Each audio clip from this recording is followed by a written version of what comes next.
जोहार सकाल समाचार के आपण को स्वागत। विधायक रणेन्द्र प्रताप स्वाई को राज्य विधानसभा कामचला बाचस्पति भाव नियुक्ति दि जाइए। राज्यपाल रघुवर दास आज श्री स्वाई को पद और गोपनीयतार शपथपाठ करावे। तार उतरु आवा 18 और 19 तारिख दिन नुआ करी निर्वाचित होतिबार विधायक मान को श्री स्वाई पद और गोपनीयतार शपथपाठ करावे। सेंता 20 तारिख दिन बाचस्पति निर्वाचन हेबा एथिर लगी प्रस्तुति मूल हो जाइए। ए बाबदे संसदीय व्यापार विभाग तरफु विज्ञप्ति बाहरी छे। लोकसभा बाचस्पति निर्वाचन आवा 26 तारिख दिन हेबा एथिर लगी सबु सदस्य मान को उपस्थित रहबार के संसद तरफु विज्ञप्ति बाहरी छे। 18 नंबर लोकसभा पहला अधिवेशन आवा 24 तारिख नु मूल हेउछे। ये अधिवेशन थी लोकसभा के नुआ करी निर्वाचित होतिबार सदस्य मानकर शपथपाठ समारोह हेबा। इतार सहित राष्ट्रपति द्रौपदी मुर्मू संसद लोकसभा आउ राज्यसभा जुग्म अधिवेशन के संबोधन करबे। सेंता आवा 27 तारिख नु राज्यसभा अधिवेशन मूल हेबा। आवा जुलाई 3 तारिख दिन संसद अधिवेशन सरबा बोली सूचना मिली छे। राज्य आजठानु 3 दिनिया कृषि भित्तिक रज पर्व पालन मूल होइछे। आबाकाल रज संक्रांति और तार आर दिन भूमि दहन पालन हेबा। झारसुगुड़ा विधानसभा आसन हारिथिबार बीजेडी प्रार्थी और आघर विधायिका दीपाली दास ईवीएम जांच लगी झारसुगुड़ा जिलापाल ठाने आवेदन करिछन। जिला प्रशासन तरफु ताकर आवेदन पत्र के मुख्य निर्वाचन अधिकारी निके पठा जाइछे। मुख्य निर्वाचन आयोग मंजूरी मिलला उतरु ईवीएम जांच लगी अनुमति दिया जिबा बोली जिला प्रशासन तरफु सूचना दिया जाइछे। केनसी प्रार्थी भोट गंती उपरे संदेह थिले 5% ईवीएम जांच करबार नियम रहिछे। ये आधार न दीपाली दास 13 सेट ईवीएम और वीवीपैट जांच लगी 47,000 टंका हिसाब में मोट 6,11,000 टंका जमा देछन। इनु जनै दिया जाय पारे जे दीपाली दास गला निर्वाचन थी तांकर पासर प्रतिद्वंदी बीजेपी टंकधर त्रिपाठी 1,333 खण भोट नु हारी जाइछन। बरगढ़ जिला भेडेन ब्लॉक महुले गाँव गुरु प्रहलाद होतांकर गलाकाल परलोक हो जाइछे। श्री होता 2005 मसीहा चाकरी अवसर नहीं भी 15 बरस तक बिना पैसा न स्कूल न पाठ पढ़ी करी अंचल न झंडे शिक्षा प्रेमीर परिचय दे पारिथिले। बरगढ़ जिला पदमपुर ढोलबंद गाँव भारत सरकार संस्कृति विभाग और सचेतन हेमा नाट्य अनुष्ठान तरफु लुकी जाउथवार लोककला महोत्सव गलाकाल मूल होइछे। 4 दिन तक हेबार के थिबार ई महोत्सव नो आमर अंचल लुकी जाउथवार लोककला प्रदर्शन हेबार संगे तार उपरे आलोचना हेबा।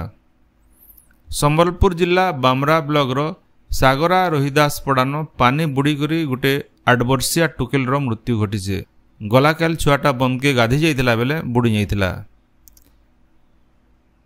झारसुगुड़ा जिला सदर थाना बिजू एक्सप्रेस वे पंचपड़ा पासे गोटे अजना गाड़ी धक्कानु झनकर जीवन जाइछे। पुलिस घटना जगह के पहुंची करी तदंत मूल करिछे। संबलपुर जिला रेढ़ाखोल केलाकोटा गाँव गज पड़िकरी झंडे जुआन पिलार जीवन जाइछे। गलाकाल भातखिया सोमिया के से घर के फिरुथिला बेले धुका गड्डी और वर्षा हेबानु गोटे गज तले लुकिथिले। जोर धुकानु गज भांगी करी ताकर देह पड़वानु घटना जगानु ताकर मृत्यु घटीछे। कलाहांडी जिला लांजीगढ़ ब्लॉक विश्वनाथपुर एटीएम आगाड़े 2टा मोटरसाइकिल भितरे मुहांमुही धक्का हेबानु झंडे मोटरसाइकिलियांकर जीवन जाइथिबार बेले 3 जन घायल होइछन। विश्वनाथपुर थाना तरफु घटनार तदंत करा जाउछे। गजपति जिला रा उदयगिरी थाना गंजाम गजपति सिमना कानकोटा घाटीन गला राति गोटे पिकअप भैन उल्टी करी 2 जनकर जीवन जाइथिबार बेले झंडे घायल होइछन। रामगिरी न पिकअप भैन थी पणस लोड करी आसुथिला बेले गाड़ीर ब्रेक फेल हेबारनु पिकअप उल्टी करी घटना जगह न पिकअप ड्राइवर और झनकर मृत्यु घटीछे। आज विश्व रक्तदाता दिवस।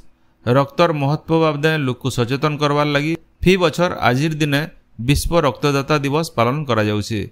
विश्व स्वास्थ्य संगठन और अंतर्जातीय रेडक्रॉस संस्था 2005 मसीहानु विश्व रक्तदाता दिवस पालन करुछे।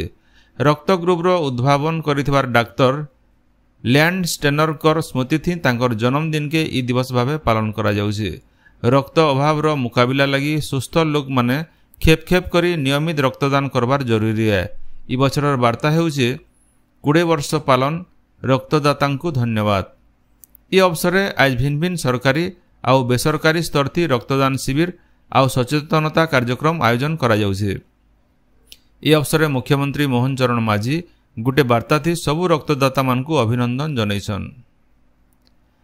रायजे स्कूल खुलवार पहला दिन सबु स्कूल मानके मध्याह्न भोजन दियाजिबा।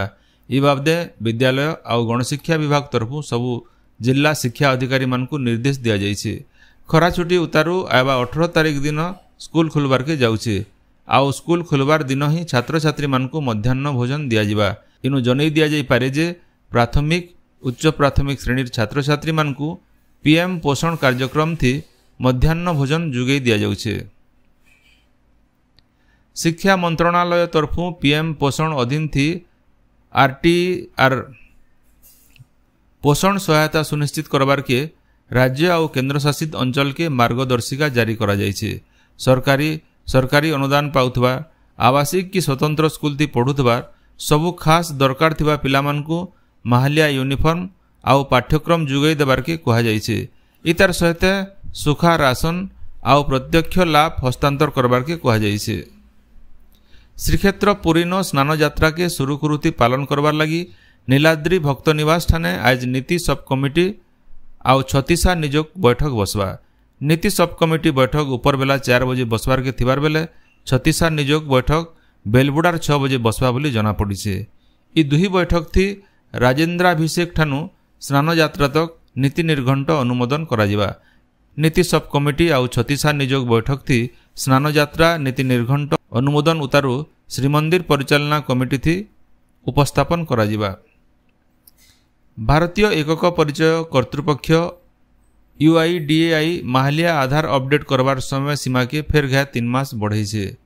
एछेन आधार के सेप्टेम्बर 14 तारिख तक माहालिया अपडेट करा जाई पारबा। इ धारी समय उतरू आधार अपडेट लागी देय देवार के पड़वा।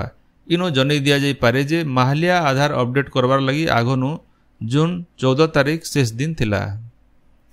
हीराकुद जलभंडार शासन और बरगढ़ केनाल सहित सबु डिस्ट्रीब्यूटरी केनाल आवा मास 1 तारिख दिन खुलवा बोली हीराकुद बंध कर्तृपक्षंकर तरफु सूचना दिया जाइछे।